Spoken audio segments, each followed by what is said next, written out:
La meilleure truffe du web, c'est ici et maintenant. Et spécial dédicace à Kate. Kate, this one is for you. Kate, the chocolate addict, this one is special for you. Come on, baby, let's go.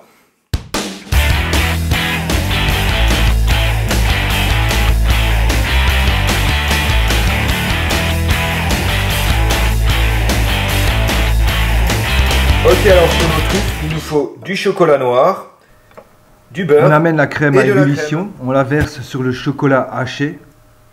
On laisse agir 2 minutes, 2-3 minutes. On mélange et on obtient ce qu'on appelle une ganache. Just bring the cream to the boil and pour it on the chopped chocolate. You wait for 2 or 3 minutes and then stir. And you have a ganache. On va pouvoir maintenant rajouter le beurre à température ambiante. Il va s'incorporer très très facilement. Il va rajouter du crémeux vraiment à notre ganache. C'est pas obligatoire mais c'est sympa. Sur cette recette c'est vraiment sympa. Then you add the butter at room temperature. This will bring a more creamy consistency. You stir again with the whisk. Voilà. On va laisser ensuite reposer notre ganache à température ambiante, surtout pas au frigo. Elle deviendrait beaucoup trop dure, donc à température ambiante, elle va cristalliser jusqu'à ce que la consistance soit idéale pour être dressée. Alors ça, il faudra juste contrôler avec le doigt, en appuyant un peu dessus, comme ça. Now, let your ganache on the side at room temperature for about 1 hour. You know, time you have the good consistency to dress it up. Ok. Maintenant, on va pouvoir dresser nos truffes sur du papier cuisson. You can dress your truffles on a baking paper.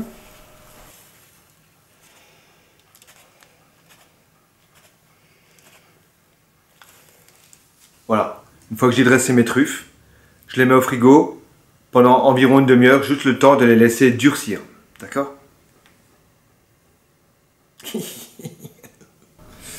La ganache a cristallisé, les truffes sont dures, on va pouvoir les enrober avec le chocolat.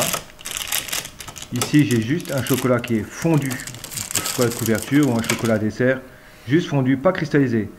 Et je vais utiliser l'outil le plus perfectionné dans l'univers, c'est-à-dire la main de l'homme.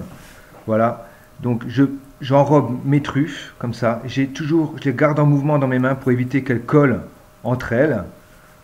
Et le chocolat va vraiment durcir très très vite autour de la truffe. On aura une couche de chocolat très très fine. Et je vais les laisser donc tomber dans le cacao. Voilà. Une à une, on les laisse tomber dans le cacao. Simplement. C'est un jeu d'enfant, les enfants ils vont se régaler, ils vont en mettre partout, c'est génial. You just use a melted chocolate. You don't have to temperate the chocolate. Just warm melted chocolate. You put the truffle in your hands, as you see. Just mix it up. Don't stop to mix it up, or you are gonna have a problem. They will come all together. So you have to be always on the move, like you see.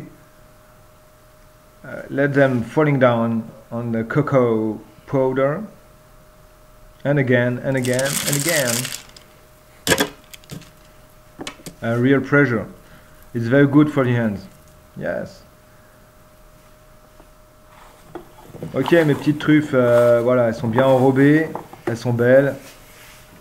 Je vais en claquer une, on va bien regarder comment c'est à l'intérieur. Alors, on a une ganache et on a une fine couche de chocolat autour.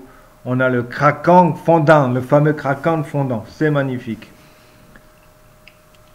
On va juste séparer maintenant les trucs du cacao. On va utiliser la bassine à maman. La passe à ranouille, ça va être très bien.